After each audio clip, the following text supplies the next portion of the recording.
From the blue, purple, and scarlet yarn, they made woven garments for ministering in the sanctuary.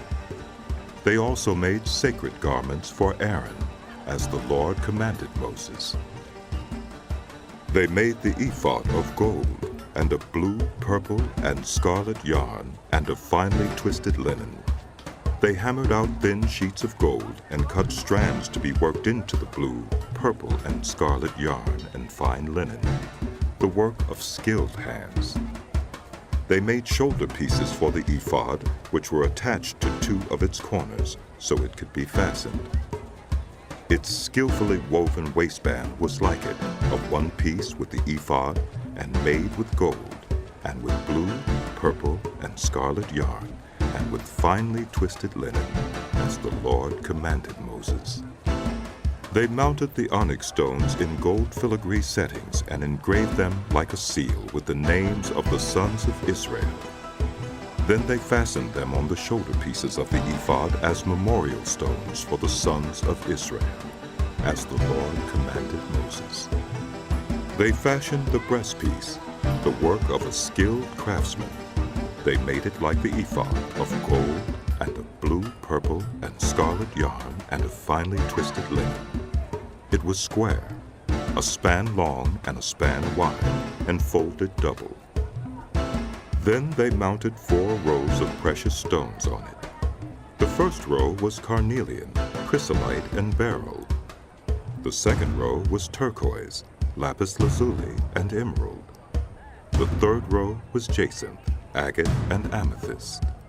The fourth row was topaz, onyx, and jasper. They were mounted in gold filigree settings. There were 12 stones, one for each of the names of the sons of Israel, each engraved like a seal with the name of one of the 12 tribes. For the breastpiece, they made braided chains of pure gold like a rope. They made 2 gold filigree settings and 2 gold rings, and fastened the rings to 2 of the corners of the breastpiece. They fastened the 2 gold chains to the rings at the corners of the breastpiece, and the other ends of the chains to the 2 settings, attaching them to the shoulder pieces of the ephod at the front.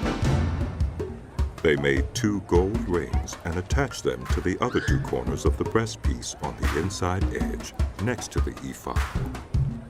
Then they made 2 more gold rings and attached them to the bottom of the shoulder pieces on the front of the ephod, close to the seam just above the waistband of the ephod.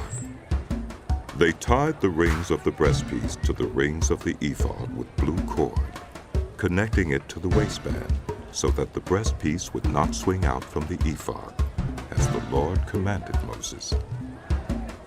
They made the robe of the ephod entirely of blue cloth, the work of a weaver, with an opening in the center of the robe, like the opening of a collar, and a band around this opening so that it would not tear.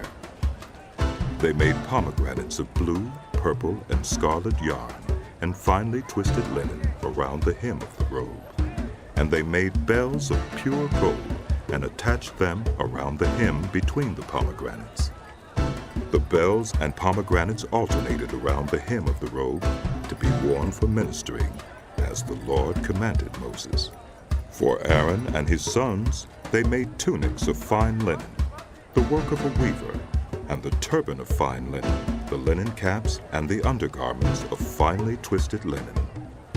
The sash was of finely twisted linen and blue, purple, and scarlet yarn, the work of an embroiderer, as the Lord commanded Moses. They made the plate, the sacred emblem, out of pure gold, and engraved on it, like an inscription on a seal, "Holy to the Lord." Then they fastened a blue cord to it to attach it to the turban, as the Lord commanded Moses. So all the work on the tabernacle, the tent of meeting, was completed. The Israelites did everything just as the Lord commanded Moses. Then they brought the tabernacle to Moses, the tent and all its furnishings, its clasps, frames, crossbars, posts and bases, the covering of ram skins dyed red, and the covering of another durable leather, and the shielding curtain, the Ark of the Covenant law with its poles and the atonement cover, the table with all its articles, and the bread of the presence, the pure gold lampstand with its row of lamps and all its accessories, and the oil for the light, the gold altar, the anointing oil, the fragrant incense, and the curtain for the entrance to the tent, the bronze altar with its bronze grating, its poles and all its utensils, the basin with its stand, the curtains of the courtyard with its posts and bases, and the curtain for the entrance to the courtyard, the ropes and tent pegs for the courtyard, all the furnishings for the tabernacle, the tent of meeting, and the woven garments worn for ministering in the sanctuary, both the sacred garments for Aaron the priest and the garments for his sons when serving as priests. The Israelites had done all the work, just as the Lord had commanded Moses. Moses inspected the work and saw that they had done it just as the Lord had commanded. So Moses blessed